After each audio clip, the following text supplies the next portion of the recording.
Welcome to Dark Wake Signal.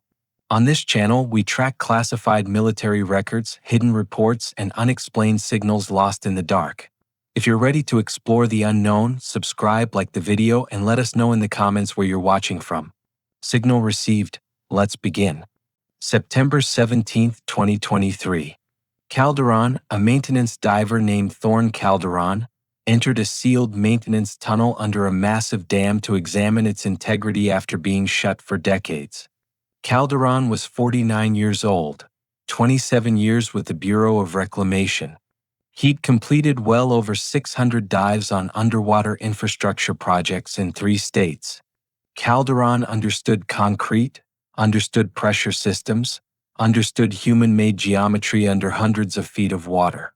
What Calderon found in that tunnel was definitively not human-made geometry. Calderon understood what he'd discovered in that tunnel. His voice, unchanged for 27 years, cracked for the first time. The tunnel voice spoke back. You have to understand something about sealed infrastructure. When a group of engineers seal a portion of a dam, a tunnel, a water system, it is not a decision that is made lightly. These are very expensive projects that are engineered to stand for hundreds of years. When one is sealed, that is an indication that something has gone terribly wrong. The reason that maintenance tunnel at Facility 7 was sealed in 1978 was due to structural integrity and improved access routes. But any one of my employees who worked in that facility will tell you that there was a lot more than that going on. The last group that went down into that tunnel never came out exactly the same. They are now standing in front of me.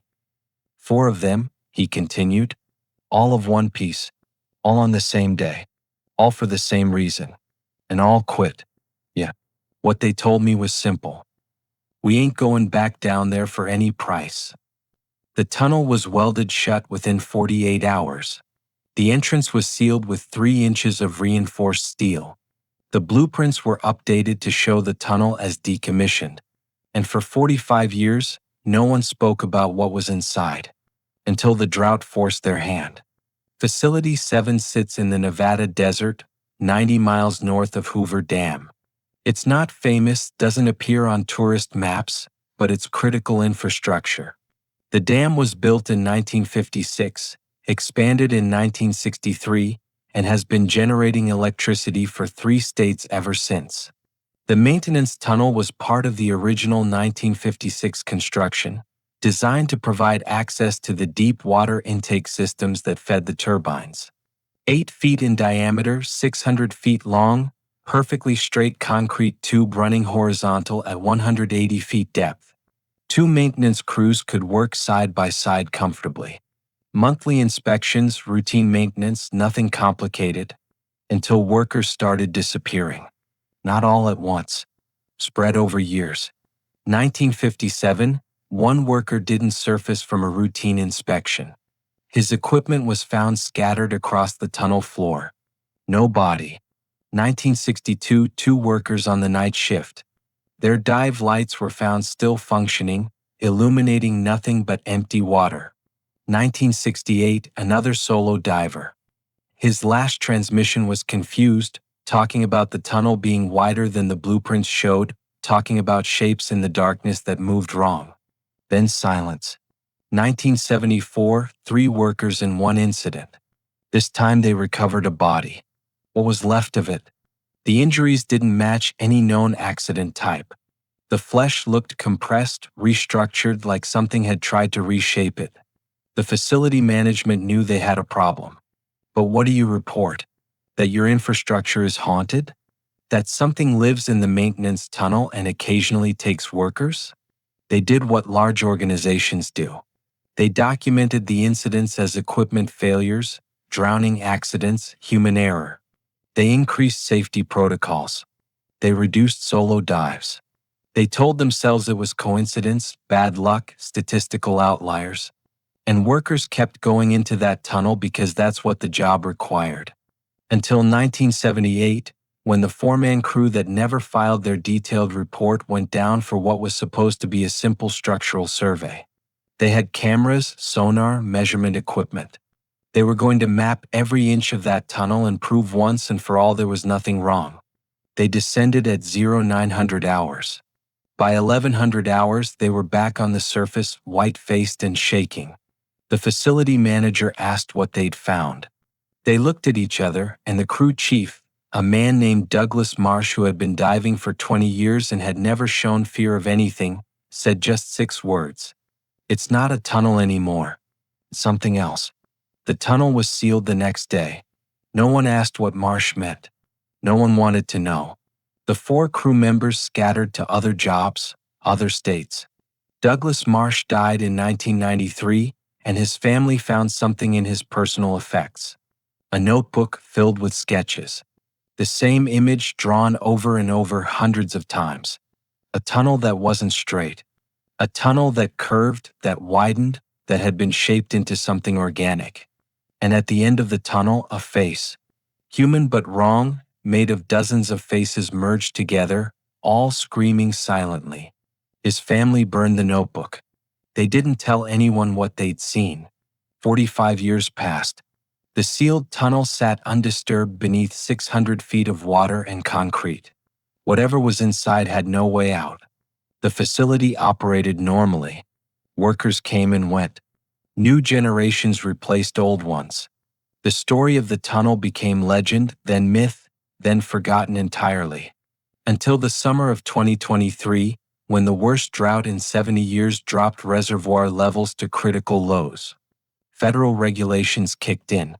Every component of the dam's infrastructure had to be inspected, verified, documented, including sealed sections. Especially sealed sections because structural failure in one area could compromise the entire dam. A young engineer named Thomas Reeves found the 1956 blueprints in the facility archives. He saw the sealed tunnel, saw that it connected to the main intake systems, and wrote a report. The tunnel must be inspected to verify structural integrity and confirm that the seal hasn't been compromised by changing water pressure. His supervisor, Lucien Arkwright, who had worked at Facility 7 for 30 years and knew exactly why that tunnel was sealed, tried to kill the report. But Reeves had already filed it with the Federal Oversight Committee. The directive came down from above. Unseal the tunnel, conduct the inspection, provide documentation. Lucien Arkwright made one phone call before authorizing the work. He called a number that wasn't in any directory, spoke to someone whose title he didn't know, and said 4 words. "They're opening the tunnel." The voice on the other end was silent for a long time. Then it said, "God help them," and hung up. Thorne Calderon got the assignment 3 days later. He was the most experienced diver on staff, calm under pressure, reliable, exactly the person you wanted for a sensitive job. His dive partner would be Marcus Webb, 34 years old, 8 years experience, methodical and careful. The surface support team included Bastian Kaur, an acoustics specialist who could detect structural problems through sound analysis, and Eamon Silex, a structural engineer who would verify the measurements against the original blueprints. A solid team. Professional. Well-equipped. None of them knew what had happened in 1978. Arkwright made sure of that. He gave them the official story, structural concerns, modernized access, nothing to worry about. Just verify the concrete is sound, check for erosion, document the interior, and come back up. Simple 2-hour dive. Calderon studied the blueprints the night before the dive. The tunnel looked straightforward. Perfectly cylindrical, perfectly straight, engineered to tight specifications. He couldn't see any reason it would have been sealed. But he'd learned over 27 years that bureaucracy moved in mysterious ways. Probably some regulation change, some liability concern. He didn't overthink it. He should have. They descended at 0900 hours on September 17, 2023. The water was cold and dark, visibility maybe 20 feet even with dive lights. The main intake chamber was exactly as the blueprints showed, a vast concrete cavity with multiple tunnel entrances. The sealed tunnel was marked with faded warning paint. Calderon cut through the metal seal with a plasma torch, the steel hissing and glowing as it parted. Behind the seal, darkness. Complete, absolute darkness that seemed to drink their lights. Webb looked at Calderon through his mask. You seeing this? Calderon nodded. The darkness felt wrong. Not just absence of light, but presence of something else. He pushed the feeling aside. Psychological effect of diving into a long closed space. He'd experienced it before. Beginning entry, he reported to the surface. The tunnel entrance is clear. No obvious structural damage. They swam forward. Their lights revealed smooth concrete walls, exactly 8 feet in diameter according to his measurement. The tunnel was pristine, no sediment, no algae growth, nothing that suggested 45 years of sitting undisturbed in water. It looked like it had been cleaned recently. This doesn't make sense, Webb said through the comm. There should be biological buildup. Sediment. Something. This is too clean. Calderon agreed but kept moving. They were 50 feet into the tunnel when Core's voice crackled through from the surface. I'm getting strange acoustic returns. The sonar is showing the tunnel interior, but the measurements are inconsistent with the blueprints. Can you verify the diameter? Calderon extended his measuring rod, checking the distance from wall to wall. 8 feet 2 inches. Within tolerance. Confirmed 8 feet, he reported. Negative, Core said. My sonar is reading 12 feet at your current position. Something's not matching up. Calderon looked at his measuring rod, then at the walls.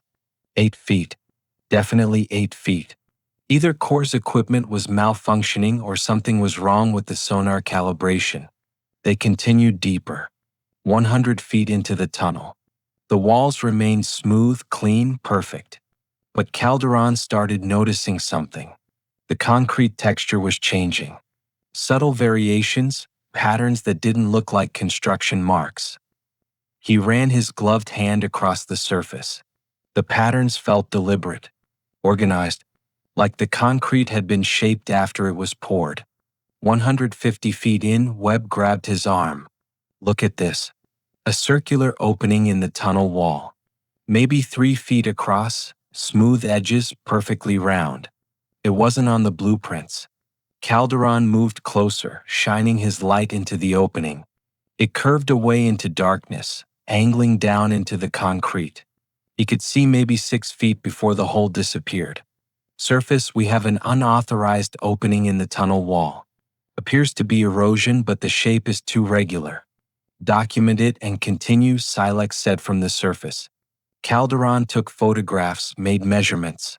The opening was 3 feet 4 inches in diameter. The edges were smooth, almost polished. And from the opening, a current flowed. Gentle but definite, carrying warm water and something else. A smell that penetrated even his rebreather. Organic, decayed, living. There's water flow from this opening, Calderon reported. Temperature is higher than ambient. Chemical traces suggest biological material. Biological material 180 feet down in a sealed concrete tunnel? Silex sounded skeptical. That's not possible.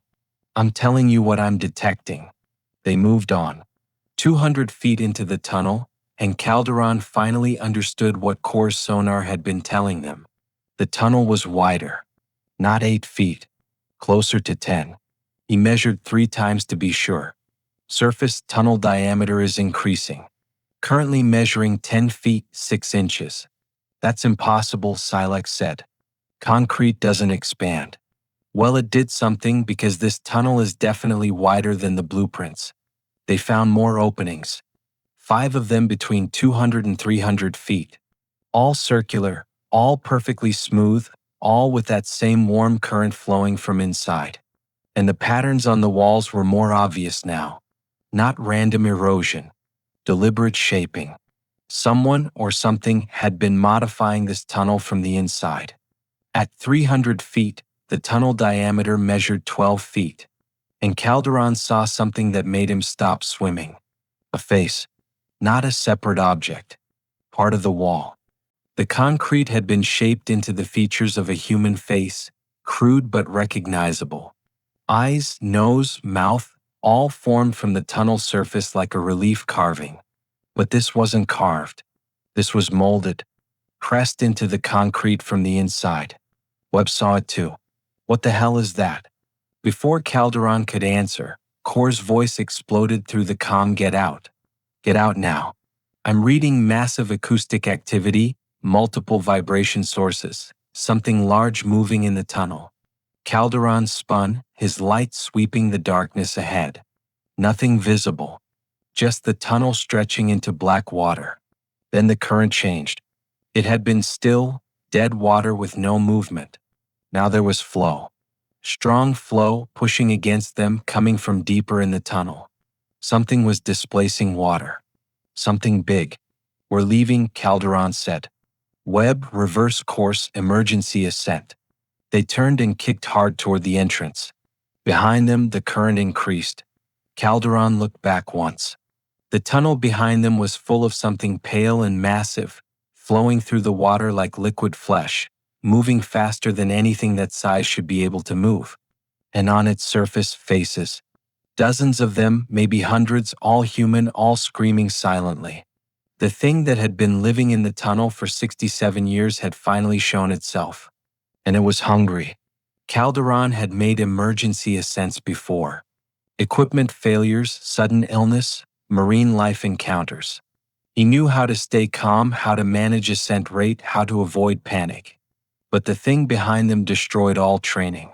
He kicked harder than he'd ever kicked, abandoning equipment, abandoning protocol, focused only on the pinpoint of light ahead that marked the tunnel entrance. Webb was beside him, swimming with everything he had. Behind them, the pale mass surged forward, gaining on them, and Calderon could hear it now through the water. A low vibration, almost like words, transmitted through pressure and sound. Wait. Please wait. So lonely. So long alone. Please stay. 50 feet to the entrance. The mass was close enough that Calderon could see details. The faces were real, individual people, all pressed into the surface of the thing, all moving their mouths in synchronized speech. And the body of it, Christ, the body was made of more bodies, fused together, merged into something that shouldn't exist. 30 feet. Please. Been waiting. Need to talk. Need to touch. Need to remember what human feels like. 20 feet.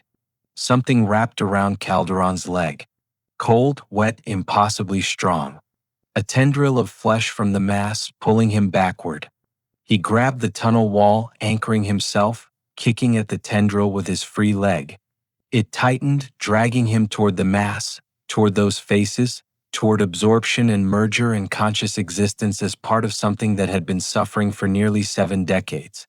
Webb grabbed Calderon's arm, trying to pull him free. The tendril tightened more. Calderon's leg was going numb from the pressure. 10 feet.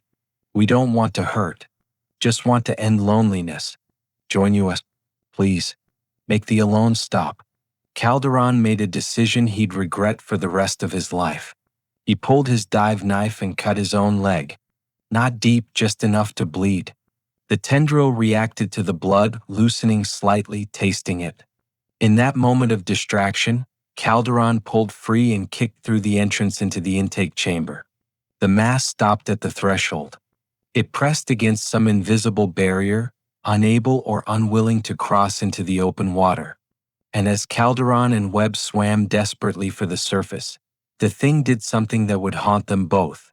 It spoke clearly, using the water itself as a medium, in a voice made from thousands of overlapping whispers. We will wait. We have waited 67 years. We can wait longer. But please, please come back. We have so much to tell you, so much pain to share. They surfaced 2 minutes later, violating every decompression protocol, risking their lives to get out of that water. On the surface platform, Core was white-faced, staring at his acoustic monitors. Silex was reviewing the camera footage, his hands shaking. What was that? Core whispered. Calderon pulled off his mask, gasping for air, his leg bleeding through his wetsuit. That was the reason the tunnel was sealed. That was what the 1978 crew found. And we just woke it up. The emergency room at the nearest hospital was 40 miles away. Calderon's leg required 12 stitches and a tetanus shot. The doctors asked what had happened. He told them a diving accident, equipment malfunction, nothing unusual. They didn't believe him, but they didn't press. What mattered was that the wound was clean, no infection, and he could walk. Webb had avoided injury but was showing signs of decompression sickness. They put him in a hyperbaric chamber for 6 hours. While he was inside, separated from the world by thick steel, he kept repeating the same thing over and over. I knew we were there. It was waiting for us. It's been waiting for decades. At Facility 7, Lucien Arkwright was making phone calls to people whose names appeared on no organizational chart. The camera footage from Calderon's dive had been classified within minutes of upload. The acoustic recordings were sealed. Everyone who had seen the raw data was required to sign documents that carried federal penalties for disclosure. This wasn't standard procedure for a dam inspection. This was protocol for something else entirely. The man who arrived 6 hours later identified himself as Colonel Marcus Hardwick, Department of Defense, Special Access Programs. He wore civilian clothes, carried a briefcase that looked expensive, and had the kind of face that told you he'd seen things that would break most people. He gathered Calderon, Webb, Core, Silex, and Arkwright in a secure conference room and locked the door behind him. "What you encountered isn't unique," Hardwick said without preamble. He opened his briefcase and removed a folder stamped with classifications Calderon didn't recognize. "We've been tracking similar entities in underwater infrastructure for 15 years. We call them amalgamations." "Amalgamations of what?" Silex asked. "People. Specifically, workers who died during construction and whose bodies were never recovered. In certain conditions, under specific circumstances we don't fully understand, those bodies don't decompose. They merge. They become something else. Something that retains consciousness but loses individual identity. Something that exists in a state between life and death, unable to die, unable to escape, capable only of suffering unless it expands." Hardwick spread photographs across the table. Each showed a different location. A dam in Oregon, a water treatment facility in West Virginia, an underwater tunnel in Michigan, and in each photograph, evidence of the same thing: expanded passages, biological material, structural modifications that no human crew had made. "How many?" Arkwright asked quietly. "Confirmed sites?" 17. "Suspected but unverified?" "Maybe 40. These things form in sealed environments, underwater, in places where human remains can exist without decomposition, where they're isolated from normal biological processes. They grow slowly over decades. Most remain dormant. Some become active." "What makes them active?" Webb asked. "Loneliness," Hardwick said simply. "These entities are conscious. They remember being human. They remember connection, communication, physical contact. After decades of isolation and absolute darkness, they become desperate. They'll do anything to feel human again, even if it means consuming and merging with living people."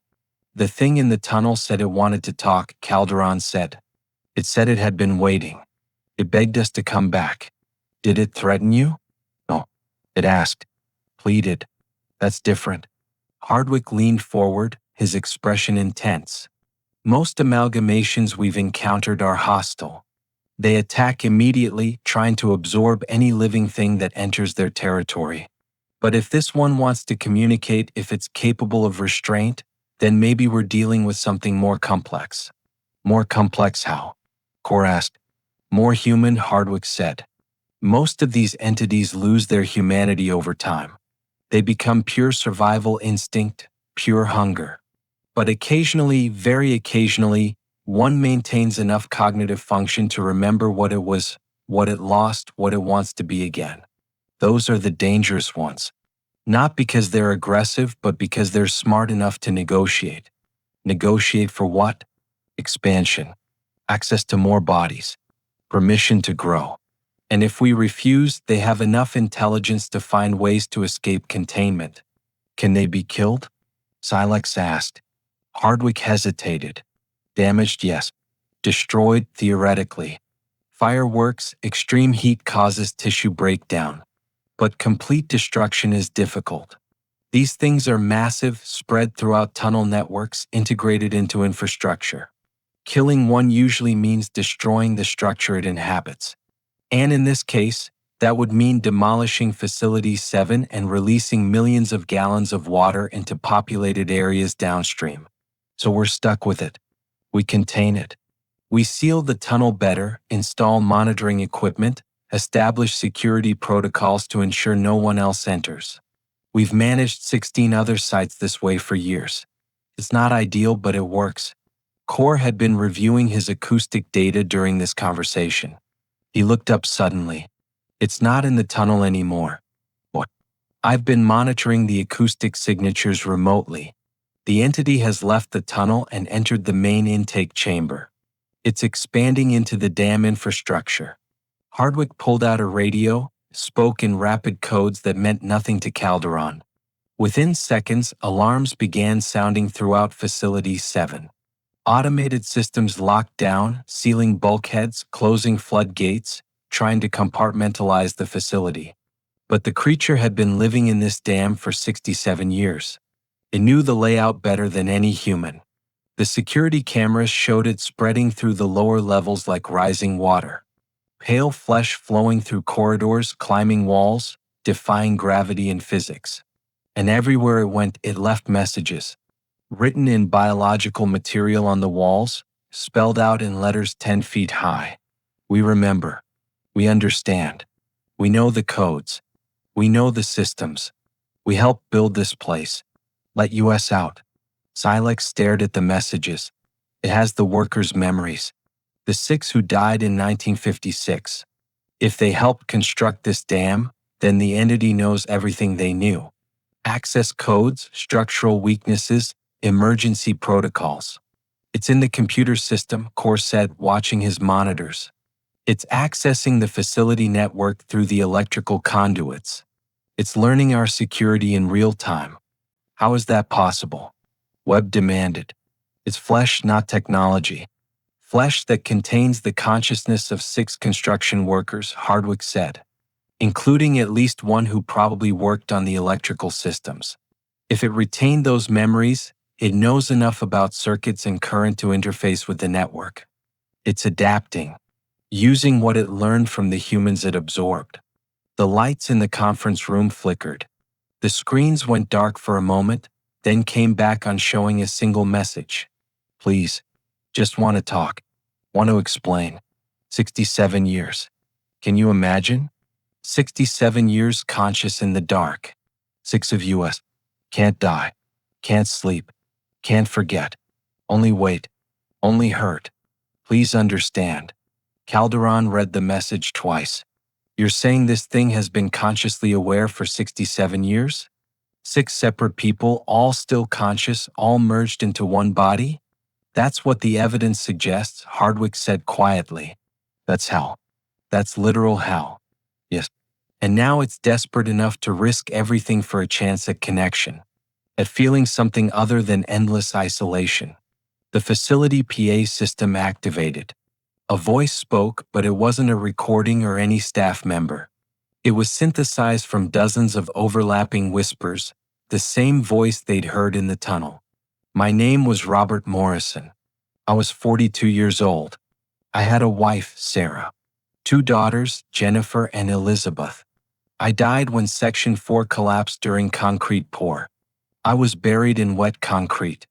I couldn't breathe, couldn't move, couldn't die.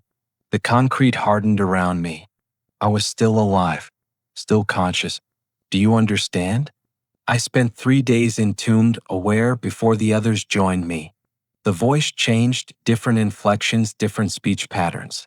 My name was Thomas Kim, 31 years old. Electrical systems. I drowned in the intake chamber when my suit failed. I didn't die quickly. I sank. I settled near Robert's tomb. I could feel him. Feel his consciousness. We touched. We merged. It wasn't choice. Just happened. 2 became 1. Another voice. Jackson Porter. 27. Concrete work. Crushed by equipment. Took me 6 hours to die, or I thought I died. But I woke up part of the others. We were three. And another, David Chong, 38, structural engineering, fall from scaffold, severe trauma. I remember dying. I remember becoming part of the mass. We were four. Maria Santos, 29, first female worker on the project. They didn't list me in official records. I died in an accident they covered up. They left my body in the tunnel. I joined the others. We were five. William Torres, 51, foreman. Heart attack during night shift. They thought I was dead. Buried me in sealed section. I wasn't dead. I woke up merged. We were six. Silence for a moment. Then all six voices speaking together, harmonized into one terrible chorus. We have been six for 67 years.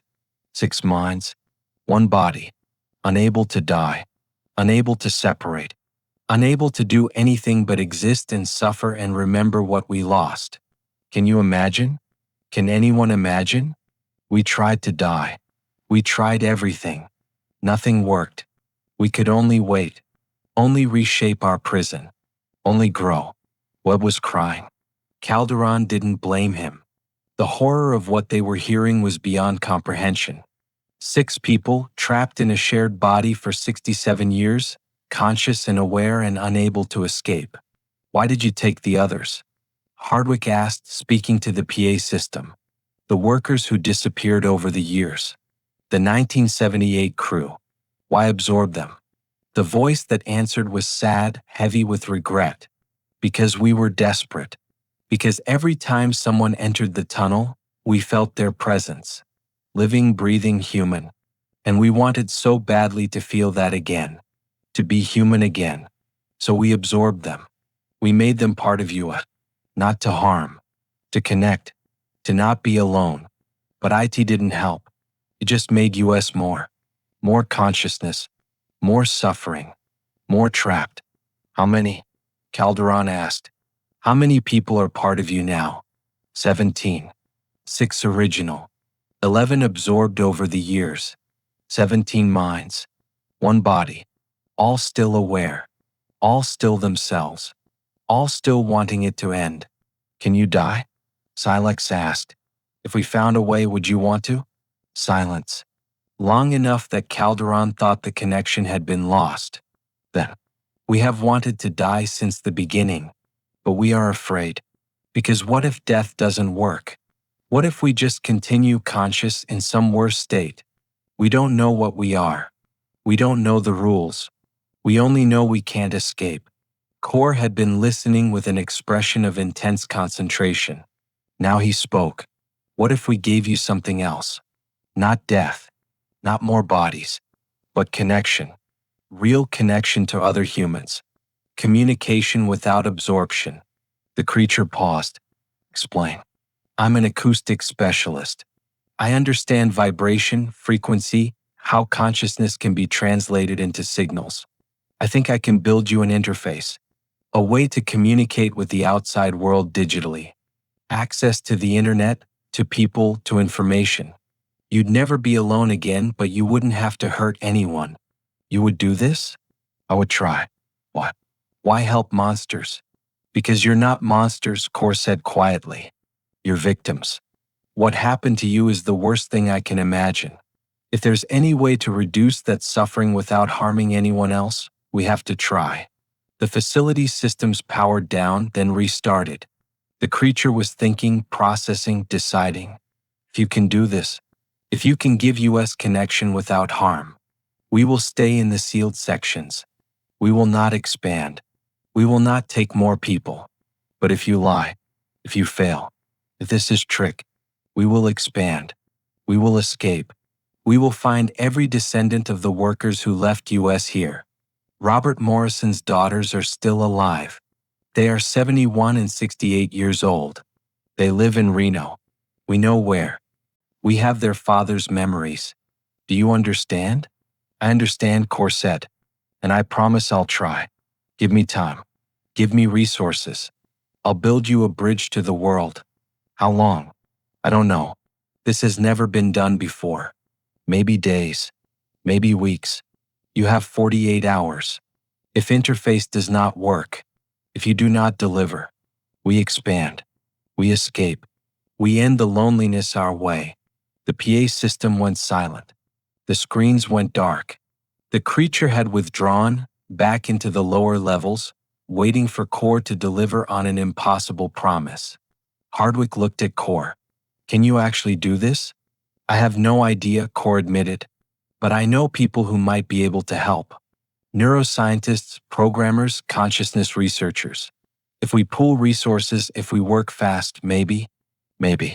You just bought us 48 hours. Hardwick stood. I'll get you whatever you need. Personnel, equipment, unlimited budget. Because if you fail, that thing escapes into the water system. And 17 conscious minds desperate to end their suffering will do anything to find new bodies to absorb. Calderon watched Core already pulling out his phone, making calls to people with expertise in impossible problems. And he thought about what the creature had said. 67 years. 6 people, then 17, all trapped in shared consciousness, unable to die, unable to escape, suffering every second of every day for decades. If they failed, if the interface didn't work, could he really blame the creature for doing whatever it took to end that suffering? He didn't know. But he knew they had 48 hours to find out. The specialists arrived within 12 hours. Dr. Sarah Venn from MIT Neuroscience and Consciousness Mapping. Marcus Torres, formerly NSA, now working on classified neural interface projects. Dr. Yuki Tanaka, quantum computing specialist who had been researching digital consciousness transfer. Colonel Sarah Ramsey, DHS Cybersecurity, brought in to ensure whatever they created couldn't be weaponized or used to harm civilians. And overseeing it all, Bastian Core, the acoustic specialist who had made an impossible promise to a creature that had suffered for 67 years. They set up in Facility 7's largest conference room, which quickly transformed into something between a laboratory and a server farm. Equipment arrived on military transports. Computers that didn't exist according to any official record. Neural interface hardware that looked like it belonged in science fiction. And at the center of it all, Core's acoustic translation system, the bridge between human consciousness and digital signal. We're attempting something that violates everything we know about consciousness, Venn said during the first briefing. This entity communicates through vibration and acoustic manipulation. Its consciousness exists in biological tissue. We need to translate that into digital signals it can use to access networks, and translate digital input back into vibrations it can understand. We're essentially teaching a creature made of flesh to speak binary. Can it be done? Calderon asked. He hadn't left the facility, none of them had. The creature was everywhere in the lower levels now, waiting, listening, counting down the hours.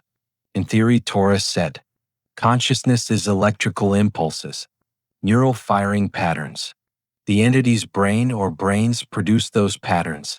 If we can read them accurately, we can convert them to data streams. The hard part is creating an interface that works both ways. The entity needs to receive input, not just transmit. What about safety? Ramsey asked.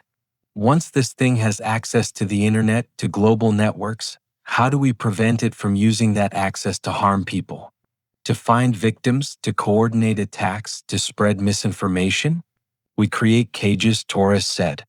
Digital barriers, firewalls, limitations built into the core code.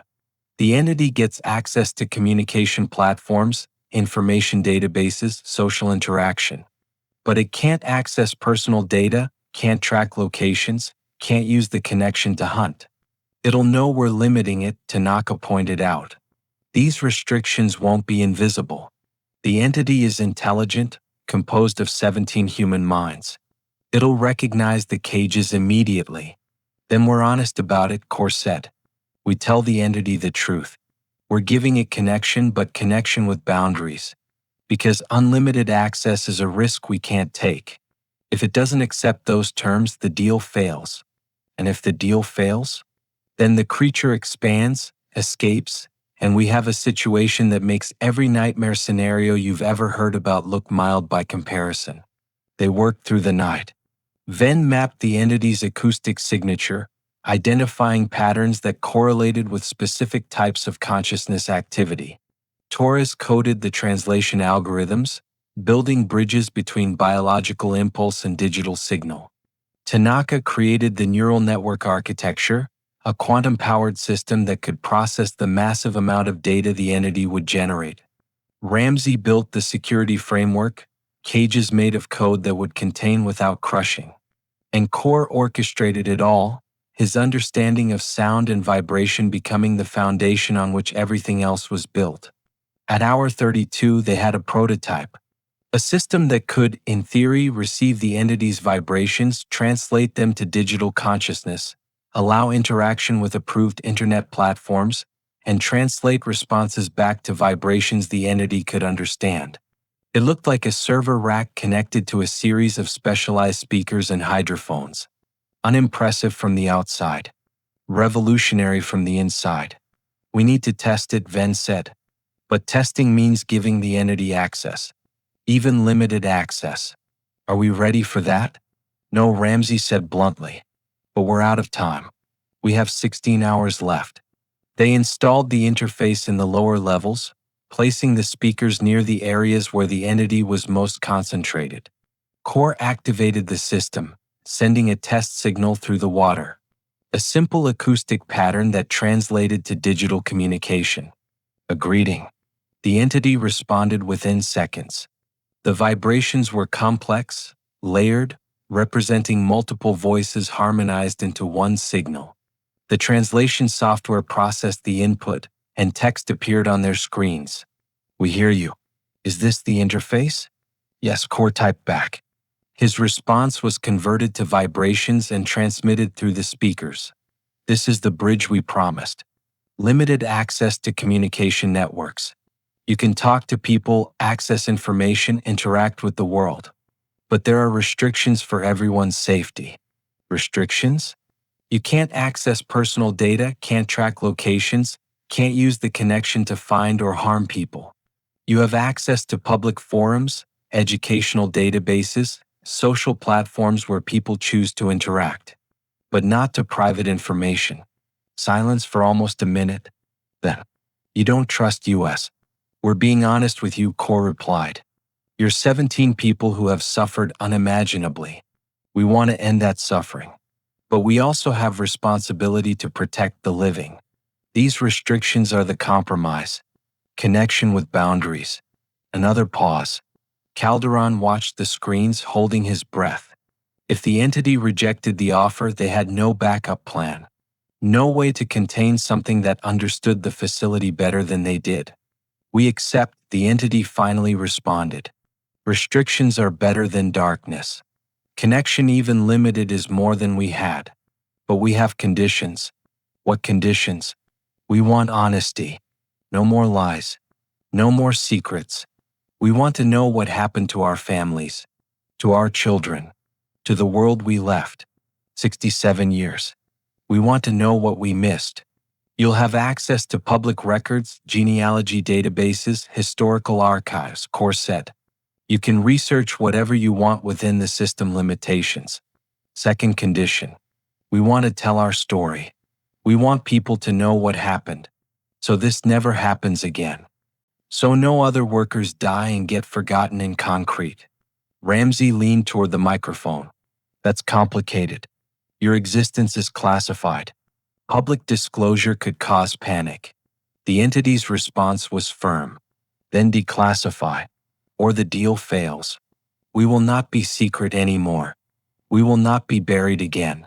People need to know. Construction safety needs to change. Bodies need to be recovered. Workers need to be remembered. This is non-negotiable. Hardwick, who had been silent until now, stepped forward. I can make that happen. Not immediate public disclosure, but a gradual process. First to safety oversight committees, then to worker unions, eventually to the public. Your story will be told. You have my word. Your word means nothing. Prove it. Oh. Contact Robert Morrison's daughters. Tell them their father didn't abandon them. Tell them he died in an accident and his body was never recovered. Tell them he loved them. Tell them he thought of them every single day for 67 years. Do this and we will believe you can keep other promises. Hardwick pulled out his phone, made a call that apparently woke someone important at 3 a.m., and within minutes had contact information for Jennifer Morrison Palmer, 71, living in Reno, Nevada. He made the call himself on speaker so everyone could hear. The woman who answered sounded elderly, confused by the late hour. "This is Jennifer Morrison Palmer." "Who is this?" "Mrs. Morrison Palmer, my name is Colonel Marcus Hardwick with the Department of Defense. I'm calling about your father, Robert Morrison." Silence. Then, in a voice that suddenly sounded much younger, uncertain, "My father died in 1956. During the construction of Facility 7. They never recovered his body. Why are you calling about this now?" "Because we found him. Or rather, we found evidence of what happened to him. Your father was killed in a concrete collapse during construction. His body was trapped in the structure. It wasn't recovered because the location was inaccessible.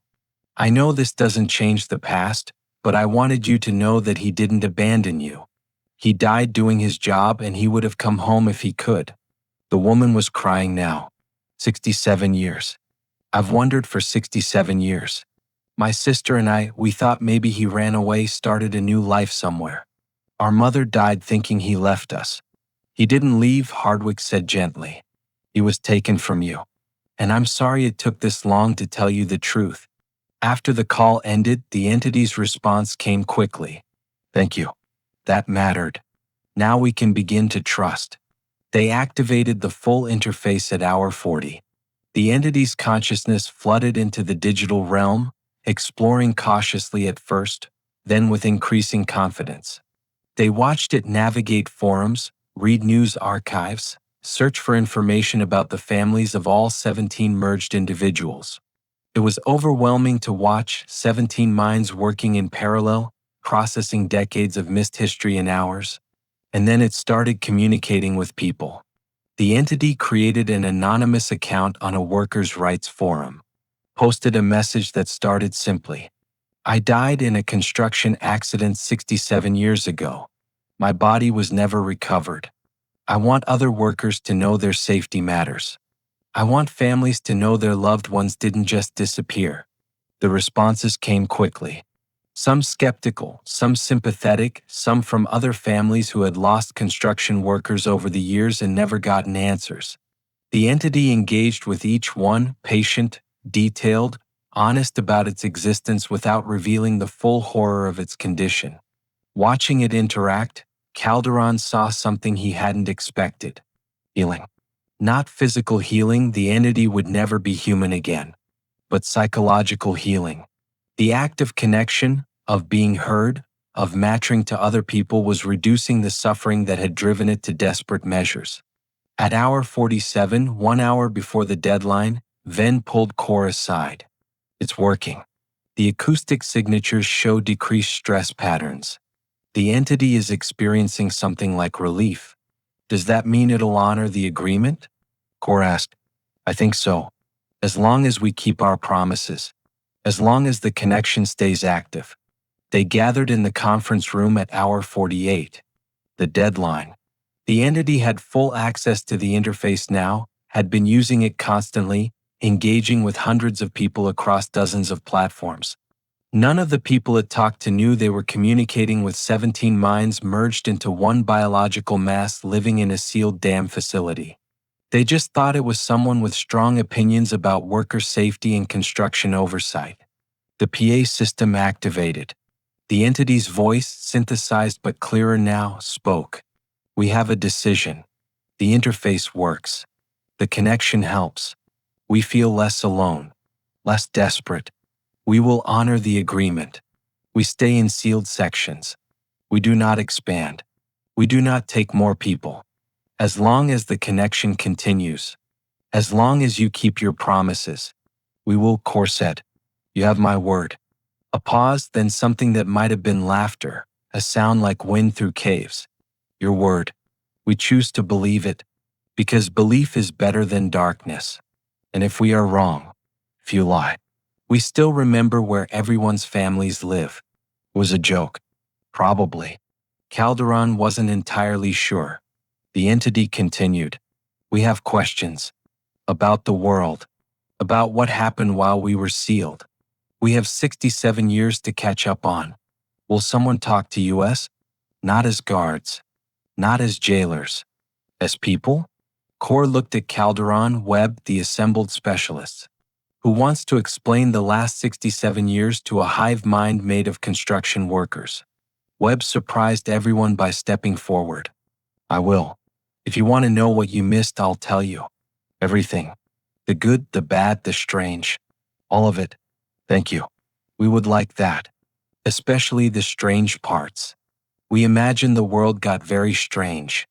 You have no idea, Webb said, pulling up a chair near the speakers. Let me start with the internet. When you died, computers filled entire rooms. Now everyone carries one in their pocket. Impossible. Completely true. And that's just the beginning. Calderon watched Webb talking to the entity, explaining smartphones and social media and the fall of the Berlin Wall and 9/11 and the Mars rovers and climate change and 1,000 other things that had happened while 17 people suffered in darkness. The entity asked questions, made observations, occasionally expressed something like wonder at how much had changed. It was the strangest thing Calderon had ever witnessed. A casual conversation with a biological horror that had killed people and reshaped concrete from the inside. But the conversation was working, was building trust, was creating a relationship that made continued cooperation possible. Hardwick pulled Calderon aside. This isn't a permanent solution. You know that, right? We're containing the problem, not solving it. That entity still exists, still suffers, still wants more than we can give it. I know, Calderon said, but it's buying time. Time for us to figure out better answers. Time for that thing to heal, if healing is even possible. And time to keep everyone safe. What if it changes its mind? What if the interface isn't enough? Then we deal with it then. But right now we have something that's working. Let's not destroy it by worrying about what might go wrong. 3 months later, the interface was still active. The entity had become a fixture on worker safety forums, an anonymous voice that advocated for better protection, better oversight, better recovery of remains when accidents happened. It had helped 3 families find closure about workers who had died in construction accidents over the years, using its access to facility records and historical data to provide answers that official channels had never given. It had also started something unexpected: creative writing. The entity had discovered fiction, had started writing stories about construction workers, about the men and women who built infrastructure and sometimes died doing it. The stories were good, compelling, filled with detail that only someone who had actually lived that experience could provide. One of the stories had been published in a literary magazine. Byline simply the facility. The magazine editor had no idea they'd just published work by 17 people merged into a single biological entity living in a sealed dam. Calderon visited facility 7 monthly, checking in, making sure the interface remained stable. Each time he talked to the entity briefly, asked how it was doing, got updates on its projects. During one visit, he asked the question he'd been afraid to voice. Are you still suffering? Is this enough? The entity's response took a long time to come. We still hurt. Every second. We are still trapped. Still merged. Still unable to die. But the hurt is different now. Less sharp. More bearable. Because we matter again. People listen to us. People care about what we say. We have purpose beyond suffering. So yes, this is enough. Not ideal. Not what we would choose. But enough to keep living. That's all anyone can ask for, Calderon said. Bastian Core won a classified award for his work on the interface.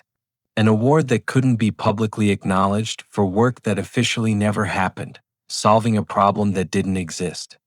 He accepted it in a ceremony attended by 6 people and then filed the paperwork in a safe that would stay locked for 50 years. The Facility 7 entity remained in its sealed sections, connected to the world through vibrations and code, talking to thousands of people who never knew what they were talking to. It advocated for worker safety. It pushed for better construction oversight. It helped families find closure. And late at night, when fewer people were online, it wrote stories about what it felt like to die and discover that death wasn't an ending, just a transformation into something terrible and trapped and desperately lonely. The stories were beautiful and horrifying. They won awards. They changed policy. They made people think about construction workers not as statistics but as humans with families and dreams and the right to be remembered. And in the deep sections of Facility 7, in tunnels that no longer appeared on any map, 17 minds that should have died in 1956 continued their existence, no longer alone, no longer forgotten, still suffering but suffering with purpose. It wasn't a happy ending, but it was an ending they could live with, for now, for as long as the connection held, for as long as the world outside remembered that they mattered. And if the connection failed, if the agreement broke, if the suffering became too much to bear again, they still remembered where everyone's families lived. They still had the capability to expand, to escape, to end their pain in ways that would horrify the world. But they chose not to. Every day they chose not to, because being heard was better than being feared, because mattering to people was better than consuming them, because even 17 minds merged into biological horror could decide that connection was worth the pain of continued existence. The dam still stands. The turbines still turn.